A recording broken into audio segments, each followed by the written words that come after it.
I want to welcome everyone to today's webinar, Love, Loneliness, and Mental Health.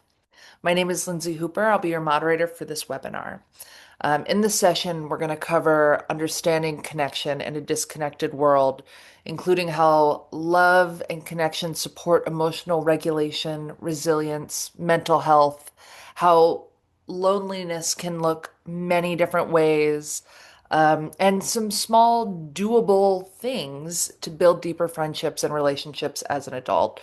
Um, I want to welcome Natalia Andreev as our speaker today. We're really excited to have her. She's a clinical manager at Tava Health and a licensed professional counselor. Prior to Tava, Natalia worked as a clinical therapy team manager at Cerebral and as a therapist at Atlanticare. So, welcome, Natalia. I think that's all from me now. Get those questions in as they come to you. And with that, I'm going to hand it off. Take it away, Natalia. Thank you, Lindsay, and welcome everybody. Thank you for taking the time out of your day to be here with us for the next hour. So, for the next hour, we are going to talk about something that touches every single one of us every single day, and those are love and loneliness, and the very, very real impact that both of those concepts have on our mental health. And this conversation is not only for people who maybe feel lonely currently, or not only for people who are in relationship and actually do feel loved, but I think it's just for anybody who has ever wanted to feel more connected, deepen their connections. Maybe they want to feel more understood, or maybe just even more supported emotionally. So my goal, my personal goal for you today would be to help you understand yourself a little bit better, and maybe just walk away with a few very easy, practical, and realistic tools that you can apply in your own life. So, some of the things, as Lindsay already mentioned, that we're going to be covering today is I'm going to start with exploring the psychology of love and psychology of human connection. Because before we talk about loneliness, we have to understand why the connection actually matters to us in the first place. And then once we do that, we're going to talk about the loneliness and kind of review what it is, how it affects our brain, our mind, our bodies, and why loneliness has it seems to be on the rise in our modern life, despite the fact that we have so many ways to connect these days. We're also going to talk about AI and digital connection because, again, technology has been playing such a significant role in our life, especially in the recent decade. And it definitely affects how we experience relationship, companionship, partnership, and definitely touch on some practical strategies, whether it's how you build a meaningful friendship as an adult, or how you deepen or strengthen your romantic love, or how do you navigate the loneliness if within your partnership, within your connection that you already have, and talk about what would be some of the instances where people would seek additional support, for example, from a therapist. And also, as Lindsay mentioned, we are going to be using Poll EV. That's a feature that we use to make this webinars really interactive. And the easiest way to join would be to join from your phone. You would send a text message to this number, 22333. You will send my name, Natalia Andreev. You will receive a confirmation text, and then you can use the same thread to participate in all of the polls. Or you can also open your browser and type in pollev.com. Again, enter my name, and you can respond to all of the activities in that way. I think we're going to drop the instructions in the chat for those of you who would need a little bit more time to join, but I am going to keep this slide up for maybe a couple more seconds just to make sure people have enough time to join. And we're actually going to kick this off with the poll. So let's try it out. And so please send your response what you think about love. So I love starting here because it can tell us something really important. Because when, at least for me, when we hear the word love, a lot of us might default to thinking of romance, which is great. But we also know that love is much broader concept. So I see already the some of the responses are trickling in, right? So safety, comfort, acceptance, husband, friends, unconditional.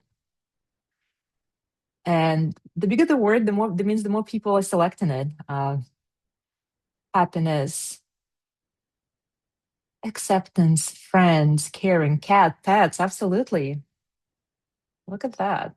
Again, love can include friendships, family, self-love, how we treat ourselves. And sometimes maybe you are somebody who's in a place where you're just realizing that you're not even sure what love means to you anymore. And that's great too. So you're in the right place. So tonight we're going to expand on that definition of love.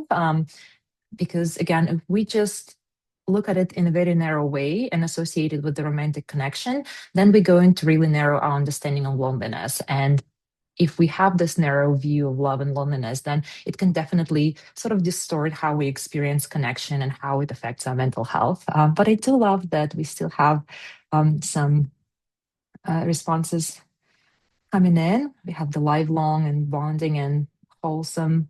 Yeah, absolutely. So thank you. It looks like we have figured out the poll as a group. I'm going to keep it up for just another couple seconds because I do love the participation and the responses, but we do see that family and connection seem to be the most selected or shared responses. Home, right? Could be love for home, for your country, for your children. Again, commitment, all of this. I love the association. So thank you. All right. And before we go into the topic of love, I really wanted to address the fact that modern relationships are really complex these days in a ways that they weren't even a few decades ago, maybe even 5 years ago. We have so many more ways to communicate than we ever had before.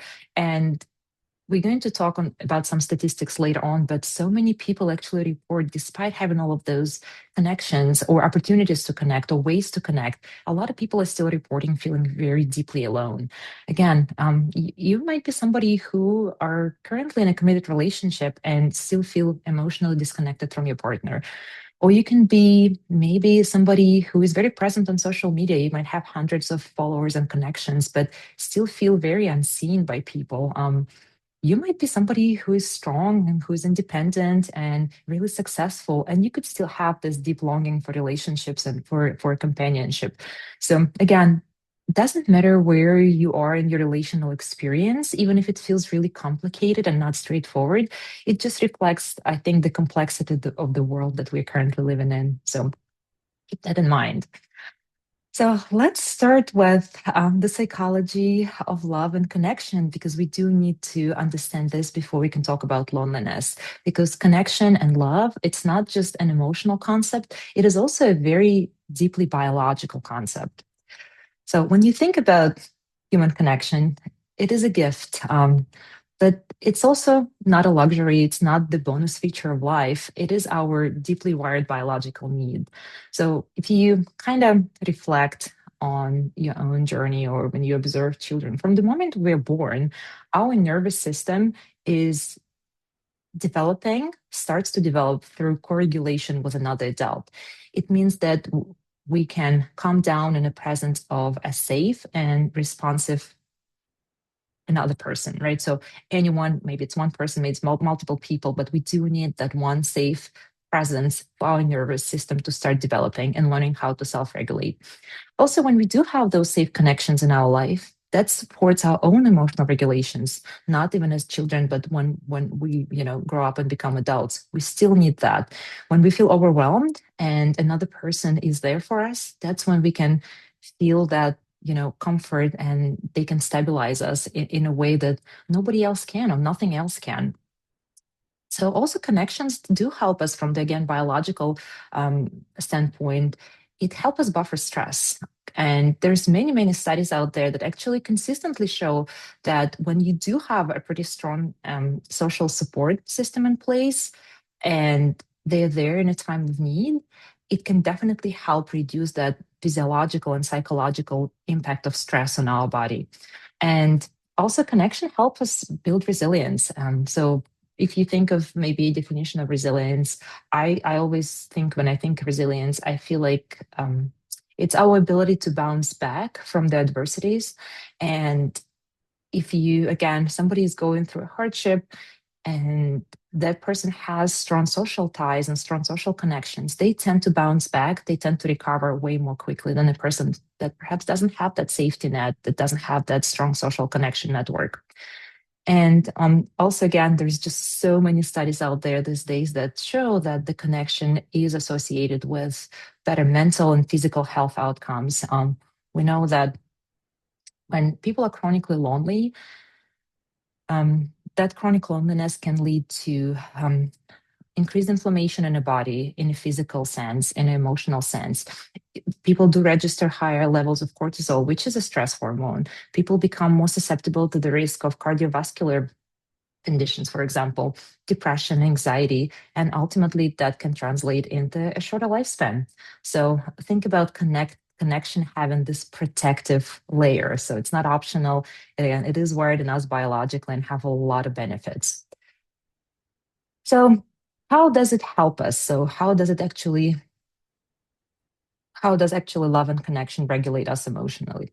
So when we feel emotionally safe with another person, that's when our nervous system actually shifts, right? So if you think about your nervous system and when you are in a state of stress, right? So your heart rate goes down, your breathing rate goes up, you are in this fight or flight response. And when you do experience that emotional safety with another person, your nervous system goes into a more relaxed state, right? So your heart rate goes down, your stress hormones lower. And when it comes to whether physical pain or emotional pain, we tend to recover quickly.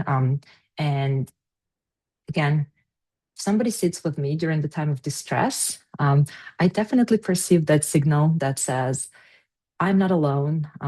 Somebody's here for me. They got me.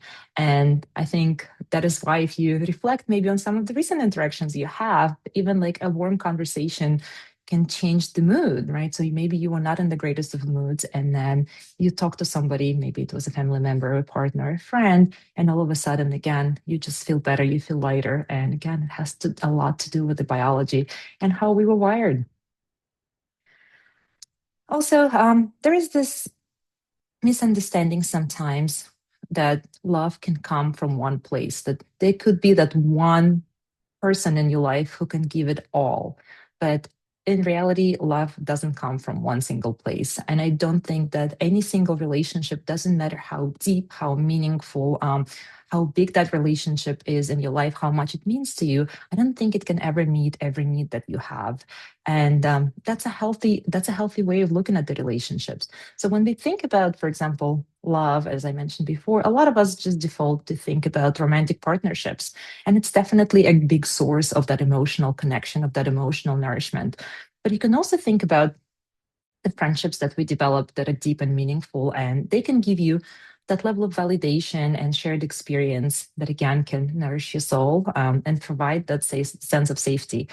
You can think about the source of love and connection coming from the community. For example, if you belong to a community, whether it's maybe a religious organization or your community where you live, and maybe a club, an interest club, think about a book club, maybe that can give you some sense of identity and some purpose. Family, definitely a big source of that love and connection. It could be, again, your biological family, it could be a chosen family. However you define family, again, your family can offer you that sense of attachment, that sense of belonging, that sense of continuity in your life. And again, another area that I wanted to call out would be experiencing mentorship, or being in a mentorship relationship with somebody, or that camaraderie that can give us guidance and maybe shared growth. And I'm pretty sure that we can continue the list. This is just some of the big sources that I wanted to call out, but you can definitely share some others in the chat if something else comes to mind. But also, just think about it, when we try to rely on one person in our life to meet all of our emotional needs, we are creating that unrealistic pressure on that person. Or maybe you are the person who is experiencing this pressure to be all of that to somebody else. But in reality, I think, again, healthy connection probably exists across all of those multiple domains that are listed here. And I'm going to take a look at the chat to see if we have any. So now I wanted to just pause for a moment and maybe invite you to reflect a little bit, because I do think that reflection and awareness is the very first step towards changing something. If that's why you're here for, you want something in your life to change. So Instead of thinking what is currently missing in your life, I would like you to think about what's already present, right? Where do you feel emotionally nourished? Is this through your romantic partnership? Maybe you have this great deep friendship with somebody. Maybe it's a sibling. Maybe it's a colleague. Maybe you have a great relationship with somebody from your from work. Maybe it's a community group. Maybe it's again. Maybe it's just maybe somebody else comes to mind. Maybe that's just one person that you always text when something good happens in life.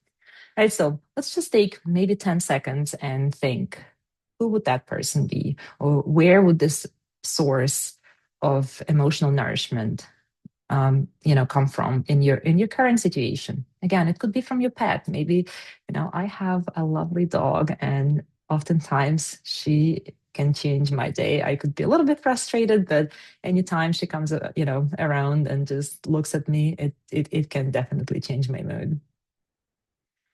So once you've identified that one person, or again, one source of nourishment, then I invite you to ask yourself in a very sort of gentle, self loving way, without any criticism, not, and please don't come from a place where I should have more of this, but more so just kind of from a place of curiosity, right? Where might I want to invest more care, right now? Maybe again, maybe life has been so busy for many of us, it is that you have not been investing or developing or pouring into your friendship cup, right? So maybe it's a friend that you've been meaning to reconnect, but just, can never find time. Maybe that's something that you're going to spend the next couple of days or couple of weeks focusing on. Because I don't think when we're going to talk about loneliness too, but I think loneliness sometimes is not about having nothing. I think it's about having this one particular area that you need to tend to. And that could, again, overall, your relationship might feel really meaningful. You might have a lot of them, but you might still feel that thing of loneliness. And it could just come again from one area that maybe you have been neglecting. All right, thank you so much. I hope that allowed you a moment of introspection. And now we've talked about love, and now let's shift towards loneliness. So let me go back for just for a second.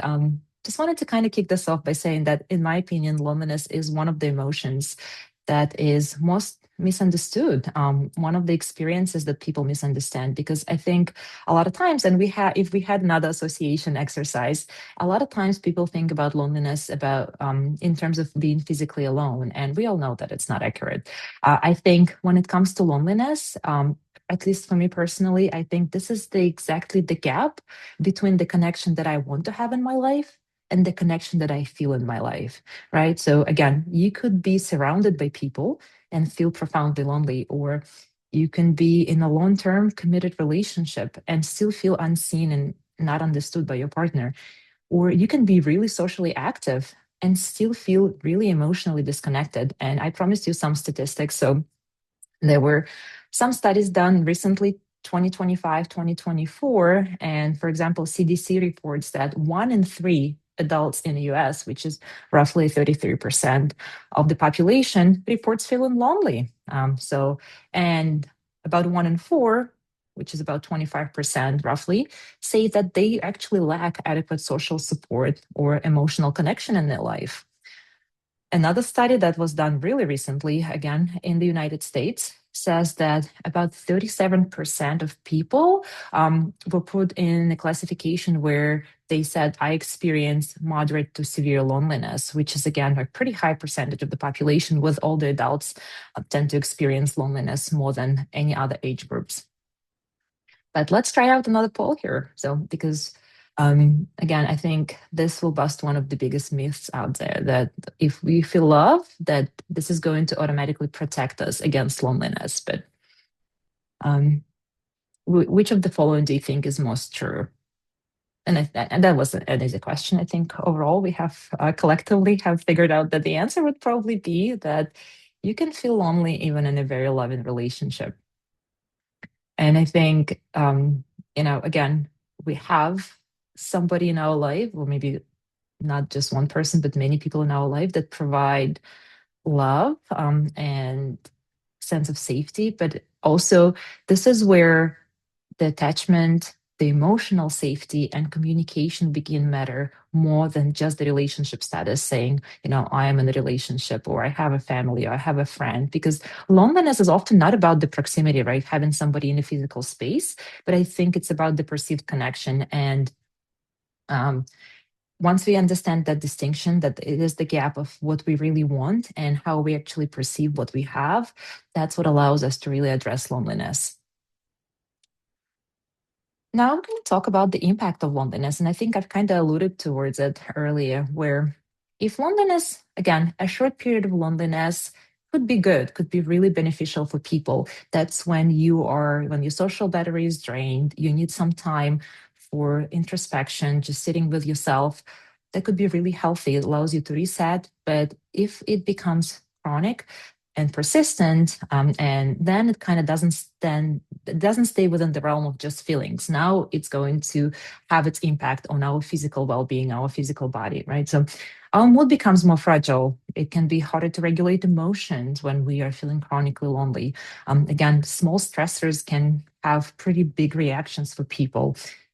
The cortisol goes up, and over time, if a person has a sustained high levels of cortisol, but without the natural kind of ebbs and flows, so that can affect our immune function and then cause the whole body inflammation. It can disrupt so many different processes in our life. So sleep could be a great example. People who feel lonely often report that they lie awake at night and their brain is just in overdrive. They have a lot of racing thoughts. Loneliness, chronic loneliness specifically, can definitely affect our cognitive functions too, right? Think about your memory, your ability to focus on something, just your ability to think clearly, because our brain, when we have when we are in the state of chronic loneliness, it shifts into what we call hypervigilance, and it's constantly scanning our environment for threat or for rejection, because again, we are striving for this connection and the connection is not happening. And there are some studies actually that say that the chronic loneliness actually increases the risk of early death by as much as 30%. So definitely, numbers that they were eye-opening for me when I read those studies, and I wanted to show them here. But why do you think loneliness is rising, right? Again, we live in a world where we have so many ways to connect. And yet we get the reports that more and more people feel lonely, feel disconnected, don't have social support. And I think before we start looking inward, we need to consider the broader factors, right? And other forces that influence that. So maybe, again, the remote work. Now we work remotely a lot more than we were, even 5 years ago, I think pre-pandemic, right? So, and when we work remotely, that kind of removes those opportunities for pretty spontaneous interactions with other people. These days, people also are more mobile, they move frequently, and that can disrupt the social connections and relationships that we build in our community, or it makes it really challenging to maintain them when you uproot yourself and you move to another place. Also, think about the social media and the comparison culture, right? So we're constantly exposed to, I would say, pretty curated images of other people's lives. And we already live the comparison culture, and this intensifies it. Also, if you think back to maybe our parents or grandparents, they had a lot more community spaces that they shared and actually interacted in person. And our generations, or at least my generation or future generations, probably going to have less of that. And definitely have to call out the pandemic, right? So when the pandemic happened, it just interrupted our social rituals in ways that many of us have never experienced. And many of us are still trying to sort of recalibrate and recover from that. So I think it's important to understand that the rise in loneliness and disconnect is not just a personal failure, but I think it's our collective issue and should be looked at in the context of just external forces. And if there's anything else that you'd like to mention as to why do you think loneliness is rising, I welcome your thoughts in the chat too.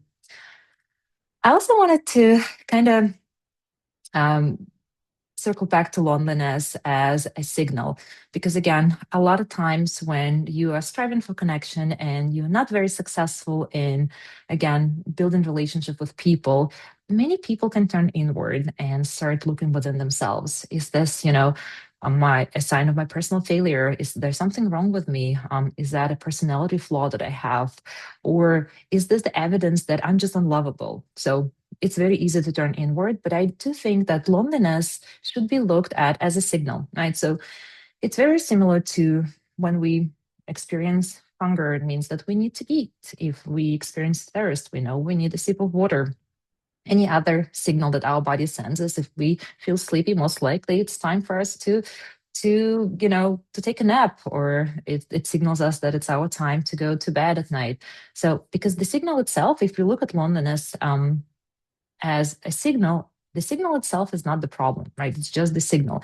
It's when we start ignoring the signals, when we start shaming ourselves for having the signal or experiencing the signal, or if we start to numb the signal or ignore the signal, that's where the difficulties can potentially begin. So I think when you notice that signal, I'm feeling lonely, the healthier response would be to really tune in with yourself, listen, practice self compassion, and maybe ask yourself, so if this is a signal, so what kind of connection am I needing right now?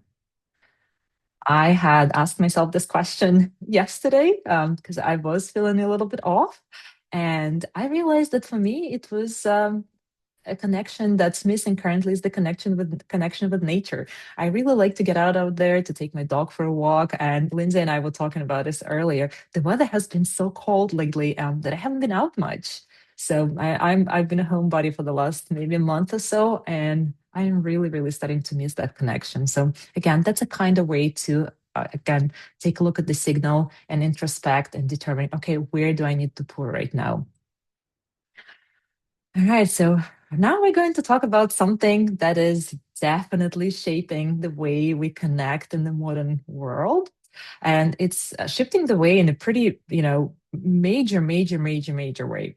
And that would be AI and the digital interactions. Because I think technology is super helpful, at least for me. I love technology and it can offer a lot of benefits, can offer reflection. If we're thinking about connection, it can maybe help find information. It can reduce certain barriers to support, but it also has been shifting and changing the way we experience connection in general. So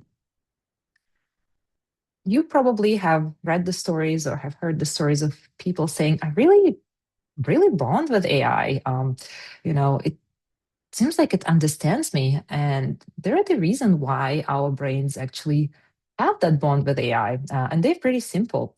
If you think about it, right? If you pause and think, AI offers responses without any judgment, right? As humans, judgment it is a trait that we all have. AI doesn't. It's also instantly available. You don't have to wait for somebody to text you back or call you back. And that instant availability, again, goes back to our biology. We all strive for immediate gratification. As kids, that's one of the things that we, like adults, help children to learn how to regulate. It's a very human trait, but again, it's still within us. So you've been offered that instant gratification. Also, when it comes to AI, the tone could be pretty predictable. It doesn't have mood swings. It doesn't get tired, right? It doesn't get bored. It doesn't fill in the blank with any emotion that you think could be potentially disrupting to building a connection. And it's pretty predictive. It responds pretty powerfully and it's consistent and it gives you that attention. And if something, again, this is not somebody, but if something responds to you reliably, consistently, then your nervous system as a human starts to associate this with safety, right? And that's why we have this perceived bond could have that perceived bond with AI. But it doesn't mean AI is human, right? It just means that our brain is actually working in a way it was designed and wired to work, seeking for safety and predictability. But this is some of the reasons why AI can definitely replace people. So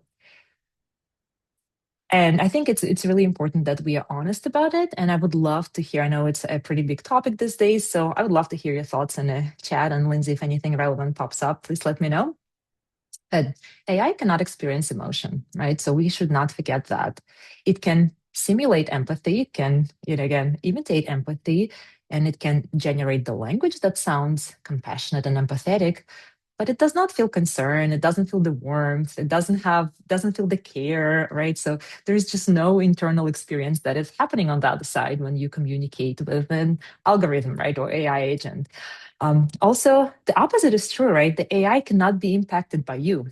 When you share something, valuable or vulnerable with a real person, it actually lands somewhere, right? So it lands within their heart, within their head, brain, and maybe moves something within another person. And you can notice that their facial expression shifts, their posture maybe changes. I don't know, the tone of voice changes. So it creates when you communicate with a human person, a human being, right? So it creates this bidirectional exchange.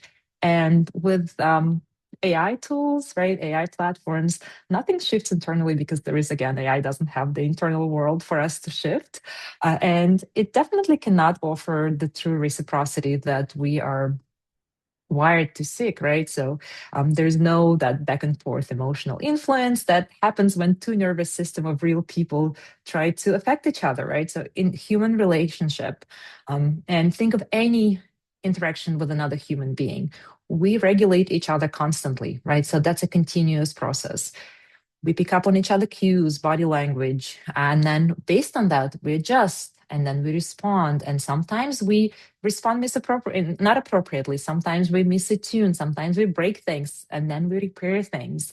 And that dynamic exchange that happens continuously is what actually builds trust and attachment over time.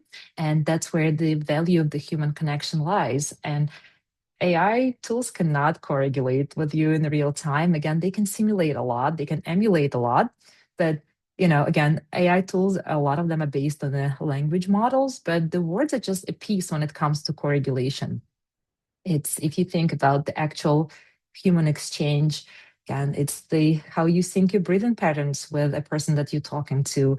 It's your eye contact, it's the tone of voice, it's how you pace yourself, it's those micro, expressions. And it's just again, your mirror neurons in your brain are working. They are registering that there is another nervous system present here with you.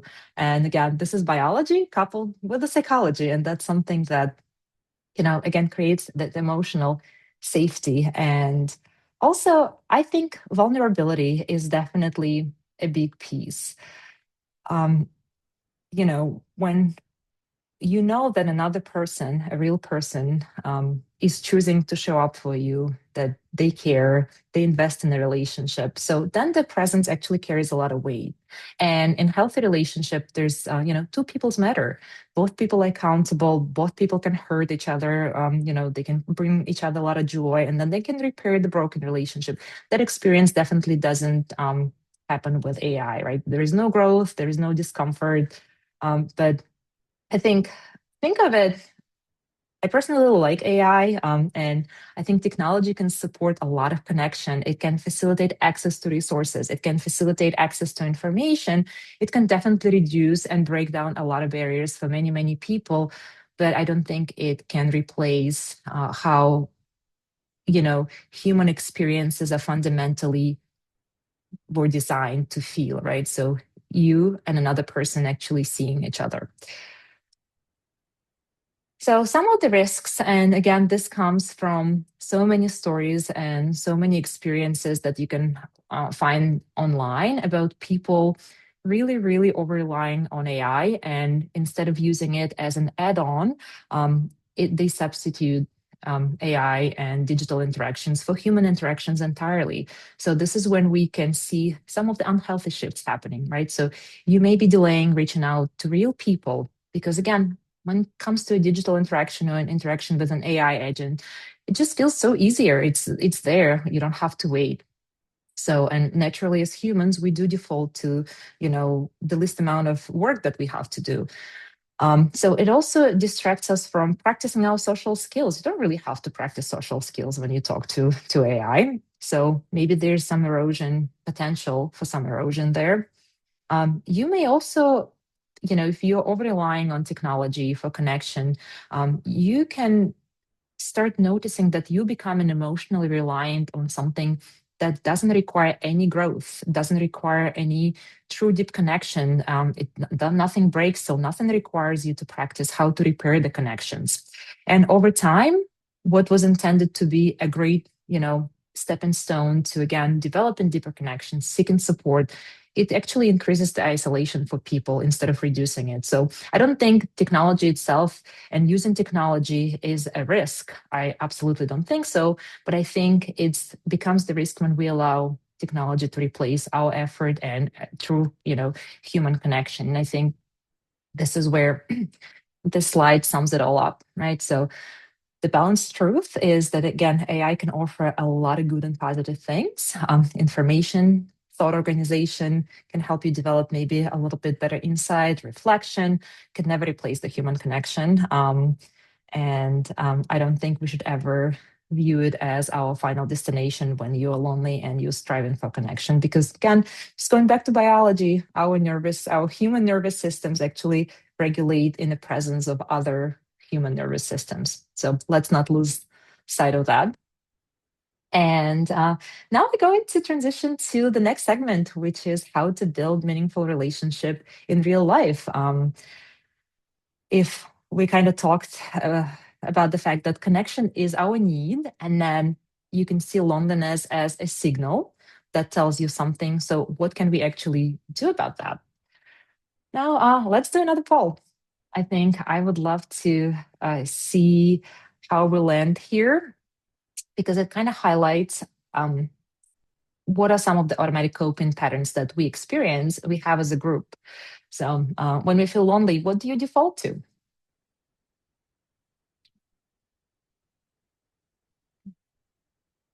Yeah, some of us maybe move towards connection, right? So you feel lonely, you seek connection. And some of us are the opposite. We see the distraction seems to be a big one.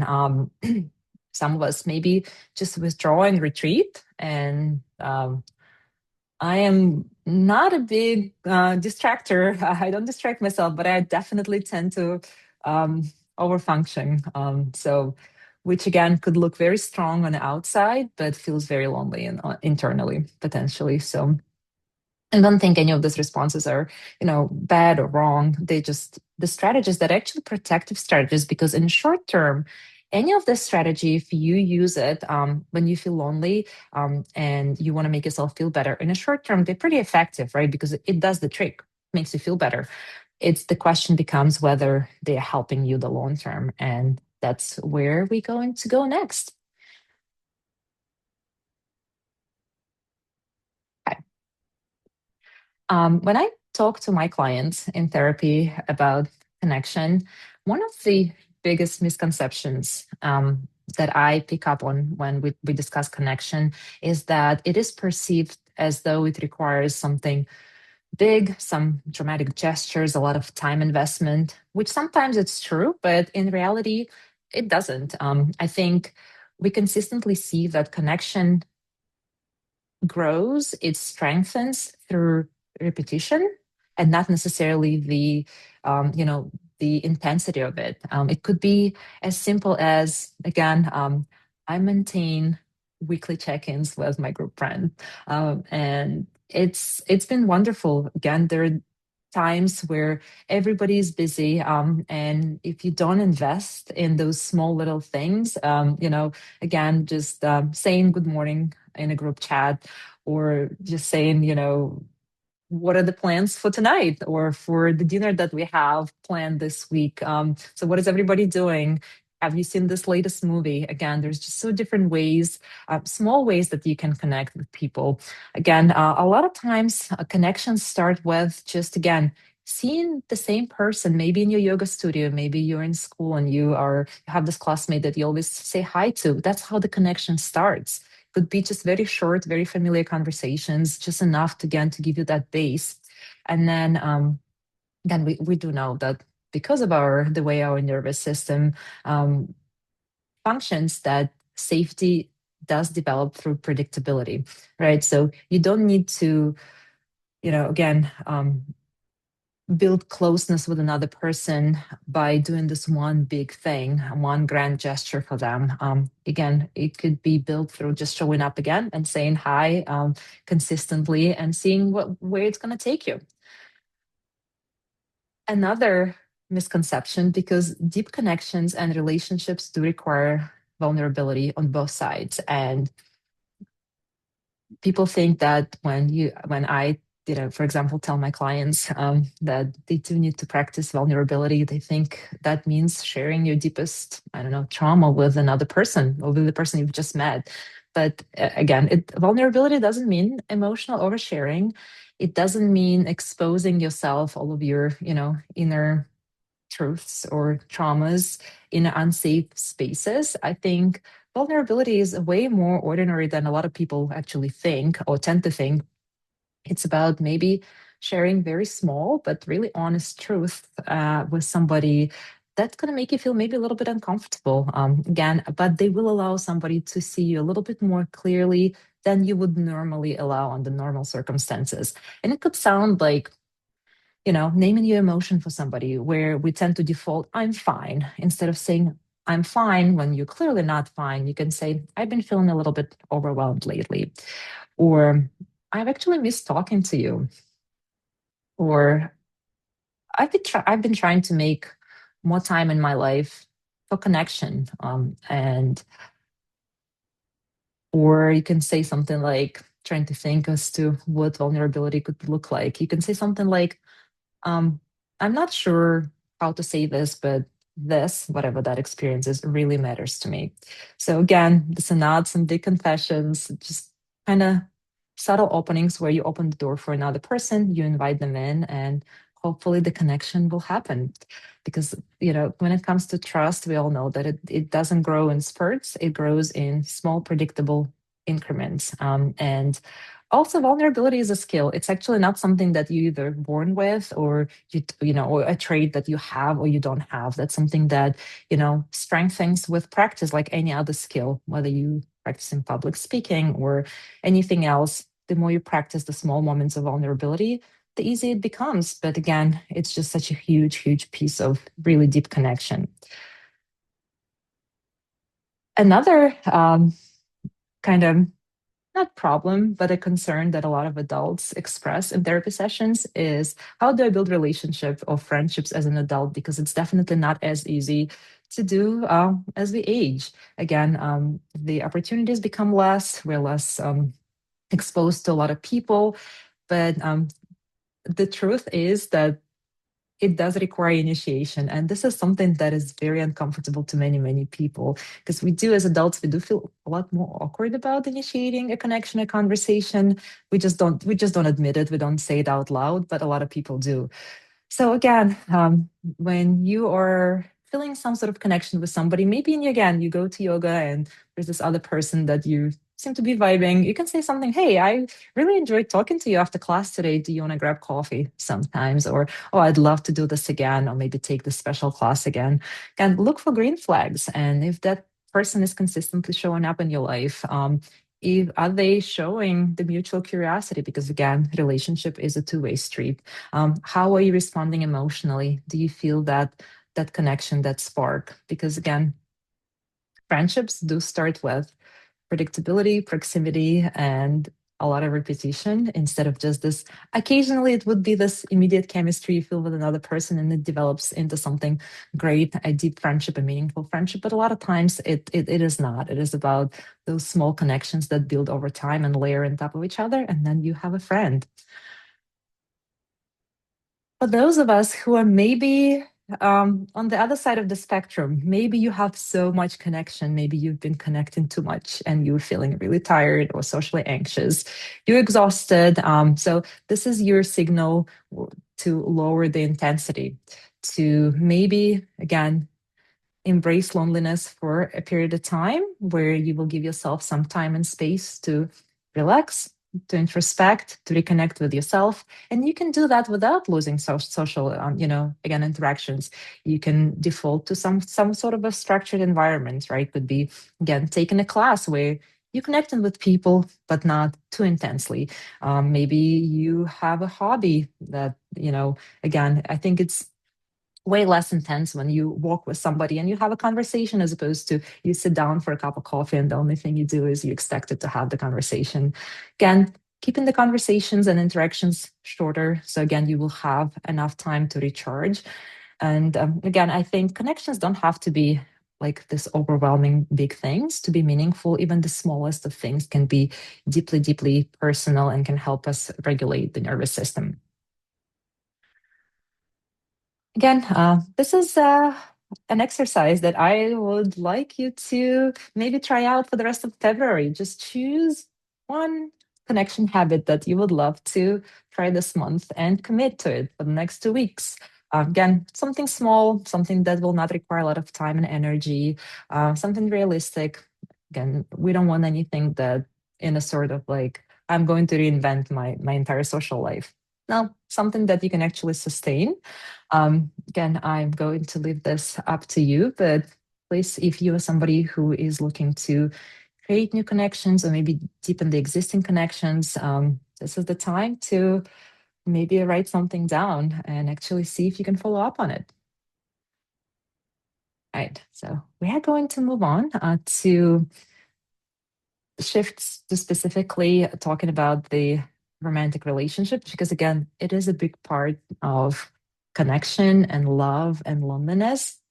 And I think when it comes to romantic love, and I think most of the people on this call would agree with me, it often where people feel, the highest of highs and the lowest of lows and the deepest of loneliness possible. And I think from the research and my personal readings on psychology, I think that most couples, most partnerships fall apart not because of some dramatic betrayals or significant events. I think a lot of people drift apart because of the series of small but repeated and sustained disconnections with each other. So I wanted to introduce you the concept of emotional bids and repair. So um, I think when it comes to relationship and romantic relationship, especially connection, that deep, meaningful connection actually builds or it can be broken in everyday small moments. Again, we don't need any, again, dramatic, significant betrayal to happen. It's just those tiny little moments. And one of the psychologists, his name is John Gottman, he coined that term emotional bids. And a bid is any small attempt to connect with another person, or in this context, with your partner, right? So when your partner says, look at this, that's a bid. When your partner maybe come home from a long day of work and they have the sigh, like, that would be a bid. And maybe when they send you a text or maybe a funny meme, that's a bid, right? So, and as another person in a partnership, you can either move toward that, you can turn away from it, or you can turn against it. So, and turning towards the bid that your partner is extending, again, it doesn't require a big response. It's just those small moments that matter. It could be as simple as, again, your partner said something and you make the eye contact and you acknowledge them. Or you can say, hey, tell me more about your day. And I think over time, those little tiny micro moments, that's what builds trust and strengthens the relationship. And again, just worth remembering that healthy relationships, the most strongest loving relationship, couples are not free of of conflict. It will inevitably include misattunement, misunderstandings. There will be hurt feelings and there will be stress.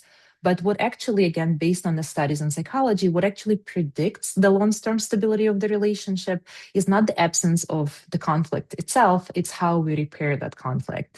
And again, repair could be a gesture, but it could also sound like, no, you simple, I'm sorry I stepped earlier. Or you can say, well, that didn't come out the way I meant it to come out. Or my favorite, and I use this a lot in my relationship, can we please reset?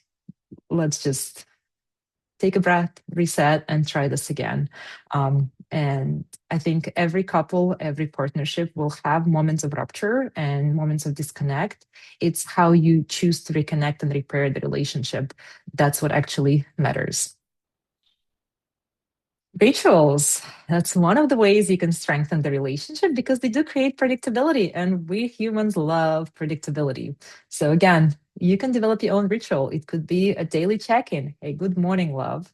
It could be going for a date night. If you can do it every week, a lot of us are busy. Maybe you have younger kids. You can do that maybe a date night once a month. Maybe you have some kind of shared Sunday routine. A friend of mine, her and her husband's routine, they go grocery shopping every Sunday. They always look forward to that grocery store trip and they grab coffee on the way. That's their routine. Maybe you have at the end of the month, you have a formal sit down with your partner and you plan for the month ahead. Your, again, social events, maybe kids' schedules, coordinating your work schedules. Again, any routine that can be turned into a ritual can tell our nervous system in that shared partnership this is stable, this is safe, this is deep. Again, they don't need to be elaborate, just have to be consistent and meaningful to you and to your partner. Now, loneliness in a relationship. Again, many people experience this, they just don't openly admit it. And it definitely can, and it does exist inside the relationship, the most deepest, again, love in the relationship. You can still feel deeply alone. And it also doesn't mean that your relationship is broken, that you're doomed. It just means that something in your relationship currently just needs some more love and nurturing and a little bit more attention. So, this is some of the few reasons loneliness can develop within a relationship or within a partnership. Sometimes it's due to the emotional misalignment. Again, for example, um, one partner processes their emotions verbally and the other one doesn't know how to do that, so they just withdraw. So the way you process events or emotions just misalign. Sometimes maybe two people are just burned out, just too stressed out, and they just don't have any emotional bandwidth to actually attend to it in a healthy way. And so again, they drift apart. Sometimes there needs to, for example, a conversation that has to happen and it's very difficult. And maybe initially we postpone it for a little bit, maybe for a better day, better timing. But then again, that avoidance, when it becomes prolonged, drifts people apart and they feel lonely because they did not have that conversation that they needed to have. Maybe sometimes their needs go unspoken for too long. And then when we don't share our needs and our wants, that creates, you guessed it, resentment. Um, and sometimes that happens pretty often too. They're both people are really trying to make the relationship work or to make the relationship grow, but they just trying in two different directions. And this is where maybe the lack of communication comes in. So I think when it comes to loneliness inside your relationship, it is definitely very often less about the lack of or absence of love. It's more about the absence of attunement and people definitely misattuning and misaligning on some level.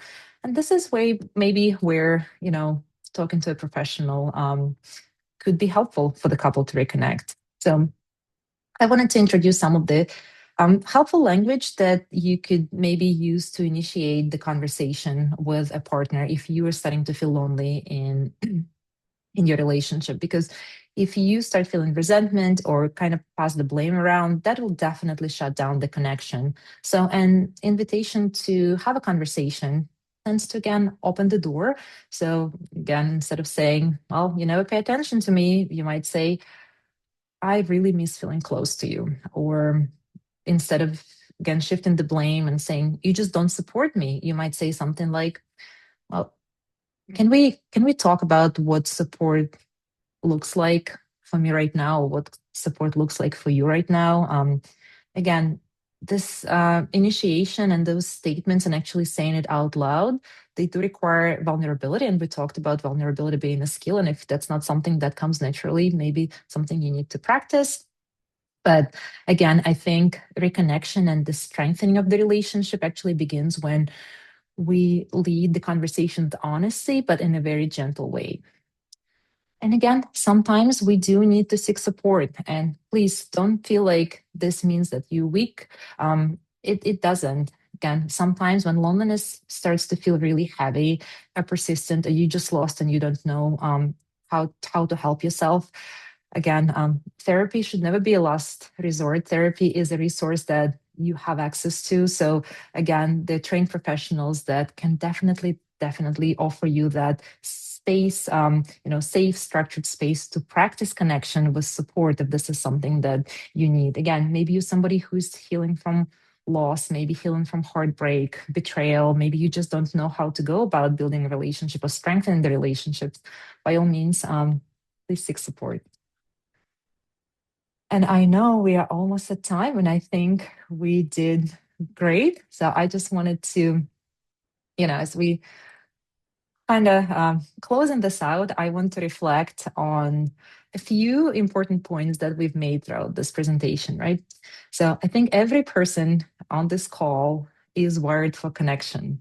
And not because you're weak, not because you're dependent on others, it's just because you're human. And love definitely regulates on another person's nervous system. That is why AI tool or digital connections can never truly replace a human connection. Let's also kind of treat loneliness as a signal rather than a personal failure, and just take that signal and really create space for yourself to reflect. And when it comes to connection, it definitely um, happens through very small, sometimes really, really tiny acts that are consistently repeated. You don't need anything big or grand. And when loneliness does show up occasionally in your life, just ask yourself gently, what kind of connection am I needing right now? So I'm going to leave you with that. So thank you so much for joining us today. I really enjoyed talking about love and loneliness. I hope you have learned something valuable that you can take with you. And happy Wednesday.